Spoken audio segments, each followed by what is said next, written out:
மோடி அரசுக்கு மிகப்பெரிய அதிர்ச்சி நேர்ந்திருக்கிறது. ராகுல் காந்தி வெளிப்படுத்திய ஓட்டு திருட்டு தொடர்பாக உச்சநீதிமன்றம் தலையிட வேண்டும். நேரடியாக ஓய்வு பெற்ற உச்சநீதிமன்ற நீதிபதி ஒரு தலைமையில் எஸ்ஐடி ஸ்பெஷல் இன்வெஸ்டிகேஷன் டீம் அமைச்சு சிறப்பு விசாரணை குழு ராகுல் காந்தி வெளியிட்ட ஆதாரங்களை கையில் எடுத்துக்கொண்டு வெளிப்படைத்தன்மையாக எந்த தலையீடுகளும் இல்லாமல் ஒரு விரிவான விசாரணையை நடத்த வேண்டும். தேர்தல் ஆணையத்தில் தொடங்கி அத்தனை பேரும் சம்பந்தப்பட்டவங்க இதற்கு பதில் சொல்லியே ஆக வேண்டும் என ஒரு பொதுநல வழக்கு நாட்டினுடைய உச்சநீதிமன்றத்தில் தாக்கல் செய்யப்பட்டிருக்கிறது. இந்த வழக்கு அது என்ன மாதிரியான விஷயங்களை கோருகிறது? தேர்தல் ஆணையத்துக்கு ஒன்றுனா துடிச்சிட்டு இருக்கக்கூடிய பாஜக ஒரு பக்கம், இதனுடைய பின்னணி, இந்த வழக்கினுடைய சாராம்சத்தை விரிவாக அலசுகிறது. இந்த தமிழ் குரலின் எக்ஸ்க்ளூசிவ் தொகுப்பு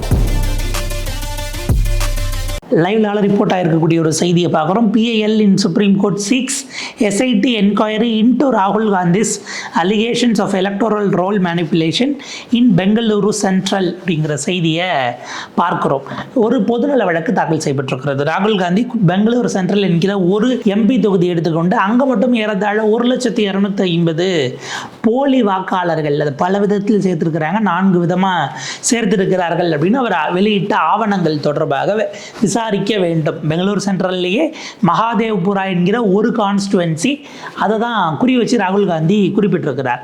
இப்போ இது தொடர்பாக வாக்காளர் பட்டியலில் திட்டமிட்டு அவர்கள் செய்த திருகு வேலைகளை ஸ்பெஷல் இன்வெஸ்டிகேஷன் டீமை நீங்கள் அமைக்கணும் அப்படின்னு வழக்கு பதிவு செய்யப்பட்டிருப்பதாக அந்த ரிப்போர்ட்டில் பார்க்குறோம். இப்போ அவங்க என்ன குறிப்பிடுறாங்க, யார் வரணும்? இப்போ ரிப்போர்ட் SIT அப்படின்னும் போது இதில் ஜுடிஷியல் அந்த துறையிலிருந்து, நீதித்துறையிலிருந்து வந்த ஒருவர் வந்தால் சிறப்பாக இருக்கும் அப்படின்னு குறிப்பிடுறாங்க. ஒரு ஃபார்மர் ஜட்ஜ் இதற்கு முன்பாக கான்ஸ்டிடியூஷனல் கோர்ட்ஸில் ஹைகோர்ட்டில் உச்சநீதிமன்றத்தில் நீதிபதியாக இருந்த ஒருவர் அவர் தலைமையில் அமைத்து எதிர்க்கட்சி தலைவர் ராகுல் காந்தி அவர்கள் கொடுத்திருக்கக்கூடிய இந்த மேனிபுலேஷனை எடுத்துக்கிட்டு 2024 தேர்தலில் இது எப்படி நிகழ்த்தப்பட்டது, யாரெல்லாம் அதில் பங்கு பெற்றார்கள், யாருடைய ரோல் எல்லாம் அதில் இருக்குது, யாரெல்லாம் இதில் அந்த முக்கியமான கான்ஸ்பிரசி, ஏன்னா இது திட்டமிட்டு செய்யப்பட்டிருக்கிறது அப்படின்னா 1,250,000 ஓட்டுகள் அது முழுக்க ஒரு கிரிமினல் குற்றமாக தான் நம்ம பார்க்கணும். அப்போ அதை செய்ததற்கு தேர்தல் ஆணையத்தில் யாரெல்லாம் அதை பதிவு பண்ணாங்க, இப்படி பல கேள்விகள் இருக்குது அப்படின்னு அவங்க போடுறாங்க. அட்வொகேட் ரோஹித் பாண்டே அப்படிங்கிற ஒருவர் அவர் தான் என்ன பண்ணுறாரு, ஒரு டைரக்ஷன் கேட்டு போட்டிருக்கிறார். இதில் இன்னொன்று என்ன அப்படின்னா, இந்த நீதிமன்றம் இது தொடர்பாக ஒரு இண்டிபெண்ட் SIT எந்த சார்பும் இல்லாத, யாருக்கும் ரிப்போர்ட் பண்ணக்கூடிய நிலையில் இல்லாத சிறப்பு விசாரணை குழுவை அமைச்சிட்டு அதனுடைய முடிவுகள் அந்த விசாரணை குழு அறிக்கையை போடணும். ஏன்னா எப்படியெல்லாம் ஓட்டர் லிஸ்ட்டில் இவங்க கை வைக்கிறாங்கிறத தெரிஞ்சுக்கணும். அது வருகிற வரை இந்த நாட்டினுடைய தேர்தல் ஆணையம் தேர்தல் வாக்காளர் பட்டியலை நாங்கள் திருத்துறேன், அதில் பெயரை சேர்க்கிறேன், நீக்கிறேன், சிறப்பு ஸ்பெஷல் இன்டென்சிவ் ரிவிஷன்னு நான் ஒன்று கொண்டு வரேன், இந்த மாதிரிலாம் எந்த ஆக்டிவிட்டீஸையும் செய்யக்கூடாது, மறு உத்தரவு இதில் ஒரு டைரக்ஷன்ஸ் வர வரைக்கும் என்கிற ஒரு பிரேயரை கேட்டு அதற்கு நீதிமன்றம் உத்தரவிட வேண்டும் என்று கேட்டும் அவர்கள் குறிப்பிட்டிருக்கிறார்கள். அதே போல் பார்த்தீங்க அப்படின்னா இன்னொன்று, இப்போ இருக்கக்கூடிய வாக்காளர் பட்டியல்லையே இந்த மாதிரி ராகுல் காந்தி குற்றம் சாட்டியதை போல் பல வகைகளில் இந்த ஒரு 0ங்கிற நம்பரில் தூக்கி போடுறது, அப்பா பேர் ABCDEXYZன்னு போடுறது, ஒரே ஆளுக்கு 3 தொகுதிகளில், அதாவது ஒரே தொகுதியில் 3 வெவ்வேறு பூத்தில் வாக்கசைக்கிறது, ஃபார்ம் 16 அதை தவறாக மிஸ்யூஸ் பண்ணி, அதாவது 18 வயது நிரம்பிய ஃபஸ்ட்டு டைம் வாக்காளர்களை அதில் சேர்த்து போடணும் அப்படின்னா 70 வயசு 80 வயசு ஆனவங்களெலாம் எடுத்து போடுறது, ஃபோட்டோவை ஜூம் இன் பண்ணி ஜூம் அவுட் பண்ணி இப்படி பல இதுகள் இருக்கு இல்லையா. இந்த மாதிரி இந்தியா முழுக்க எலக்டோரல் ரோல் வாக்காளர் பட்டியல் எப்படியெல்லாம் இருக்கிறது என்பதை அதை செக் பண்ணுறதுக்கு இன்றைக்கி இருக்கக்கூடியதே தெளிவானது தானா, இல்லை இந்தியா முழுக்க பல தொகுதிகளில் இதை தான் பண்ணியிருக்கிறாங்களாங்கிறதுக்கு ஒரு இண்டிபெண்ட் ஆடிட் அதில் விசாரித்து அதை செக் பண்ணுறதுக்கான ஒரு விஷயத்தையும் கேட்டு இந்த வழக்கின் தாக்கல் பண்ணியிருக்கிறாங்க. கூடுதலாக இந்த அவர் என்னென்னலாம் கேட்குறாரு, இந்த வழக்கை தாக்கல் செய்திருக்கிறார் அப்படின்னா, பொதுநல வழக்கில் நீங்கள் தேர்தல் ஆணையத்திற்கு பல்வேறு விதமான வழிமுறைகளை, கைட்லைன்ஸை, அவர்களுக்கான செயல்பாடுகள் எப்படி செய்யணுங்கிற வழிமுறைகளை, நெறிமுறைகளை, வழிகாட்டும் நெறிமுறைகளை வெளியிடணும் அப்படிங்கிற ஒரு விஷயத்த கேட்குறாங்க. எதற்கெல்லாம் அப்படின்னா, ஒரு ஓவரால் ஜிஸ்டாக எடுக்கும்போது தேர்தல் ஆணையம் டிரான்ஸ்பரன்சி, வெளிப்படைத்தன்மையோடு இருக்கணும், அக்கௌண்டபிலிட்டி, பொறுப்பு எடுக்க வேண்டிய தேவை இருக்கிறது. தேர்தலுக்கான தயாரிப்புகளில் இன்டெகிரிட்டி இந்த ப்ரிப்பரேஷன், நம்பிக்கை ஏற்படக்கூடிய வகையில் அவங்க இருப்பதனும், அதே போல் அந்த EVM அது சார்ந்த விஷயங்களை மெயின்டைன் பண்ணுறது, எலக்டோரல் ரோலை உருவாக்குறது, நீங்கள் வாக்காளர் வரைவு பட்டியலை உருவாக்கி வெளியிடுதல், இந்த மாதிரி பட்டியலுங்கிறதுல தொடங்கி எல்லா ஸ்டெப்ஸ்லையும் இவங்க அதே போல் தவறாக பலமுறை ஒரே ஆளுக்கு ஓட்டு போடுறது, ஃபேக்கான ஓட்டர் என்ட்ரி உள்ளே கொண்டு வர்றது, இதெல்லாம் இருக்குது அப்படின்னா இதை கண்டுபிடிப்பதற்கான நீங்கள் வந்து பேக் செக் பண்ணுறதுக்கு, பேக் ட்ராக்குக்கு என்ன வழிமுறை என்கிற எல்லாவற்றையும் உறுதி செய்யக்கூடிய உத்தரவுகளை, வழிகாட்டு நெறிமுறைகளை இந்த நாட்டினுடைய உச்சநீதிமன்றம் தேர்தல் ஆணையத்திற்கு உத்தரவாக நெறிமுறைகளாக கொடுக்க வேண்டும், டைரக்ஷன்ஸ் கொடுக்கணும் அப்படிங்கிறதும் பெட்டிஷனுடைய ஒரு அம்சமாக இருக்கிறது. எலெக்ஷன் கமிஷன் இதில் வந்து பார்த்திங்கன்னா அடுத்த பாயிண்ட்டு டெக்னிக்காலிட்டிஸ்குள்ளே அவங்க போகிறாங்க. எலெக்ஷன் கமிஷன் இன்றைக்கி வரைக்கும் வாக்காளர் வரைவு பட்டியல் அப்படின்னு வெளியிடுறாங்க.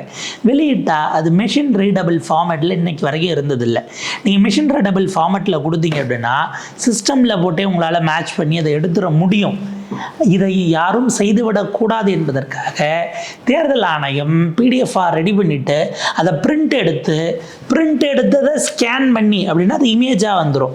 நீங்கள் இமேஜுக்குள்ளே போய் பெயரை அடித்தா, இப்போ உதாரணத்துக்கு பிடிஎஃப் டாக்குமெண்ட்டாக உங்களால் கொடுத்தீங்க அப்படின்னா ஒரு பெயரை அடித்து அது எத்தனை முறை இருக்குன்னு உங்களால் பார்க்க முடியும்.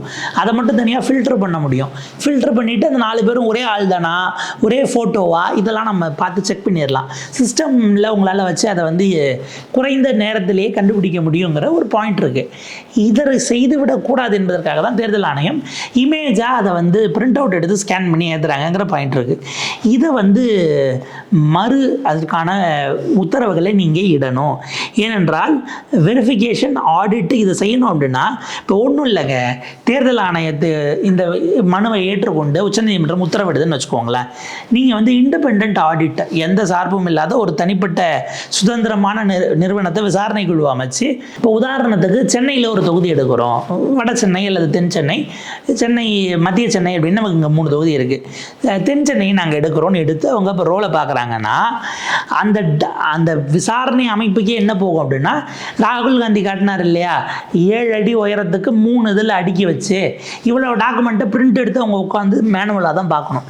ஏனென்றால் பிடிஎஃப் ஃபார்மேட்லேயோ அல்லது மிஷின் ரீடபிள் ஃபார்மேட்லேயோ டேட்டாவை அவங்க கொடுக்க மாட்டுறாங்கிற பாயிண்ட் இருக்குது.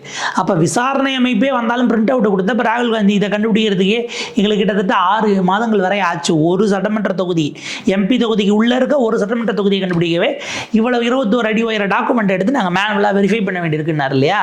இந்த மாதிரி இந்தியா முழுக்க பண்ணணும்னா அப்போ அதுக்கு நீங்கள் டிஜிட்டலைஸ் பண்ணி மிஷின் ரீடபிளாக கொடுப்பதற்கான உத்தரவுகள், நெறிமுறைகள், வழிகாட்டும் நெறிமுறைகளை வெளியிடணும் அப்படிங்கிறதையும் குறிப்பிடுறாங்க.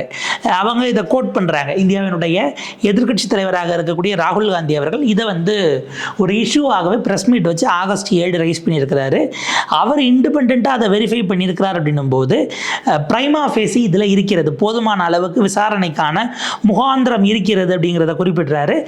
என்ன அப்படின்னா, திட்டமிட்டு இது செய்யப்பட்டிருக்கிறது.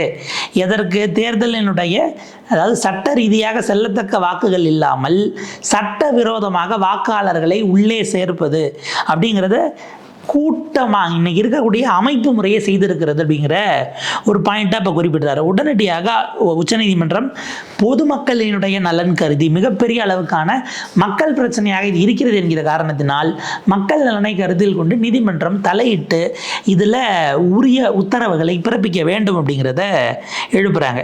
அதே போல் 40,009 இன்வேலிட் ஓட்டர்ஸ், செல்லத்தகாத வாக்காளர்கள், அவங்களெல்லாம் எந்த வகையில் பார்த்தாலும் ஏற்றுக்க முடியாது. அதே போல் 10,452 டூப்ளிகேட் ஓட்டர்ஸ், இதெல்லாம் அவங்க கொண்டு வந்திருக்கிறாங்க. ஒரே ஆளுக்கு பல்வேறு விதமான எபிக் நம்பர் இருக்கிறது. எபிக் நம்பரே யூனிக், அதாவது ஆதார் வந்து 12 டிஜிட் நம்பர் அப்படின்னா அது யூனிக்னு இவங்க கிளைம் பண்ணுறாங்க. ஒரு ஆளுக்கு, ஒரு நபருக்கு அது அந்த நம்பர், ஒரு நம்பரை தான், அந்த ஒரு நம்பரை தவிர வேறு நம்பர் இருக்க முடியாது அப்படின்னு அவங்க கிளைம் பண்ணுறாங்க. தேர்தல் ஆணையம் அதே போல் அவங்களுடைய எபிக் நம்பர், எபிக் ஐடியை யூனிக்னு கிளைம் பண்ணிட்டு இருக்கு. ஒரே ஆளுக்கு 4 ஓட்டர் ஐடி கொடுத்து 4 நம்பர் கொடுத்தீங்கன்னா அது எப்படி யூனிக்காக இருக்கும்? ஒரு நபருக்கு 1 தான் இருக்கும் என்கிற கேள்வி நம்ம அந்த இடத்துல எழுப்ப வேண்டி இருக்கிறது. அப்போ அதுவே அந்த இடத்துல சிக்கலுக்குள்ளாகிறது அப்படிங்கிறதையும் குறிப்பிட்டுட்டு, அட்ரஸ் இல்லாமல், 0ங்கிற எண்ணில், அப்பா பெயரே இல்லாமல், இல்லை பெற்றோர்கள் பெயர் இல்லாமல், ஒரு வீட்டில் 80 பேர் இருக்கிறதா கொடுத்து வச்சுருக்கிறாங்க. ரூமே ஒத்த ரூம் தான், ஒரு ரூம், அந்த ரூமை ஒட்டி இந்த பக்கம் நீங்கள் அட்டாச்சாக உங்களுக்கு குளியலறை, கழிப்பறை இருக்குது, அவ்வளோதான் ரூமே.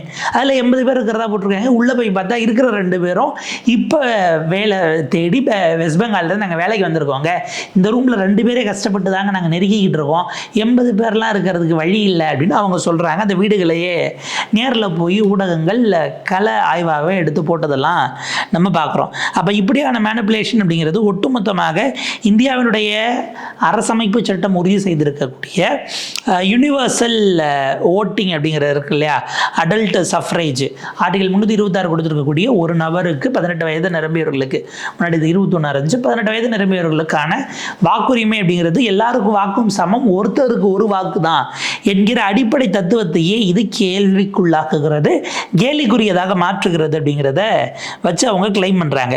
அதே போல் article 324 superintendence of free and fair elections by the election commission of India, தேர்தல் ஆணையம் வெளிப்படையான நியாயமான தேர்தலை நடத்த வேண்டும் என்று தேர்தல் ஆணையத்துக்கு இருக்கக்கூடிய அந்த சட்டம் ஆர்டிகல் கான்ஸ்டியூஷனுடைய ஆர்டிகல் 324 கொடுத்திருப்பதும் இப்போது மீறப்பட்டிருக்கிறது.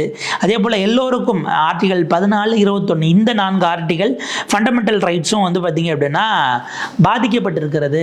எல்லாருக்கும் சமம்னா எல்லாருக்கும் ஒரு ஓட்டு தான், நீங்கள் என்ன உங்களுக்குள்ள என்ன விதமான பாகுபாடுகள் இருந்தாலும் அது வந்து பாலின ரீதியாக, நிற ரீதியாக, இன ரீதியிலாக, மொழி ரீதியிலாக, ஜாதியாக, மதமாக என்ன பாகுபாடாக இருந்தாலும் நீங்கள் இந்திய குடிமகன் என்று சொன்னால் உங்களுக்கு உங்களுடைய ஓட்டுக்கு வேல்யூ ஒன்று தாங்கிறதுக்கு எதிராக இது போயிருக்கிறது அப்படிங்கிறதையும் குறிப்பிடுறாங்க.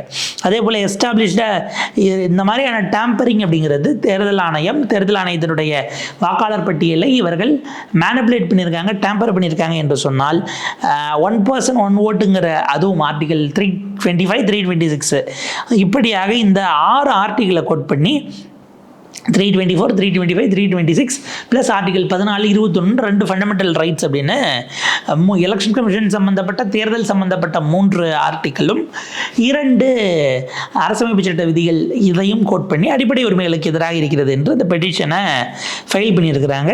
அட்வொகேட் கௌசர் ரசா ஃபரீதி அப்படிங்கிறவங்க அந்த பெட்டிஷனை உச்சநீதிமன்றத்தில் பொதுநல வழக்காக தாக்கல் செய்திருக்கிறார்.